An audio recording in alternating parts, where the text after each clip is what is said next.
ನೀವು ಬಾಲಾಜಿ ವೇಫರ್ಸ್ ನ ಕೇಳಿರಬಹುದು ಮತ್ತು ತಿಂದು ಕೂಡ ಇರಬಹುದು. ಈ ಬಿಸ್ನೆಸ್ ಹೊಸದಾಗಿ ಸ್ಟಾರ್ಟ್ ಆಗಿದ್ದಾಗ ಇವರ ಪ್ರಾಡಕ್ಟ್ಸ್ ಸೇಲ್ ಆಗ್ತಿರ್ಲಿಲ್ಲ.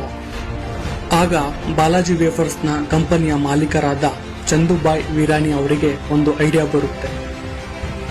ಚಂದುಬಾಯ್ ವಿರಾನಿ ಅವರು 5 ಜನಕ್ಕೆ ಕರೆದು ನೀವು ಪ್ರತಿಯೊಂದು ಅಂಗಡಿಗೆ ಹೋಗಿ ಬಾಲಾಜಿ ಕುರ್ಕುರೆನ ಕೇಳಿ ಅಂತ ಹೇಳಿ ಕಳಿಸ್ತಾರೆ.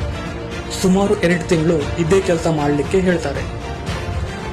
2 ತಿಂಗಳು ಆದ್ಮೇಲೆ ಬಾಲಾಜಿ ಪ್ರಾಡಕ್ಟ್ಸ್ ಗಳನ್ನ ಅಂಗಡಿಗೆ ಸಪ್ಲೈ ಮಾಡಲು ಹೋಗ್ತಾರೆ.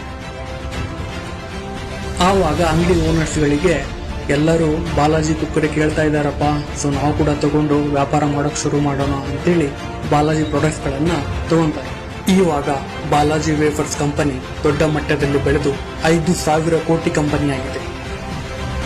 ಈ ವಿಡಿಯೋ ಇಷ್ಟ ಆದರೆ ಲೈಕ್ ಮಾಡಿ, ಶೇರ್ ಮಾಡಿ, ಮತ್ತೆ ಬಿಸ್ನೆಸ್ ಕನ್ನಡಗೆ ಫಾಲೋ ಮಾಡಿ, ಮತ್ತೆ ಸಬ್ಸ್ಕ್ರೈಬ್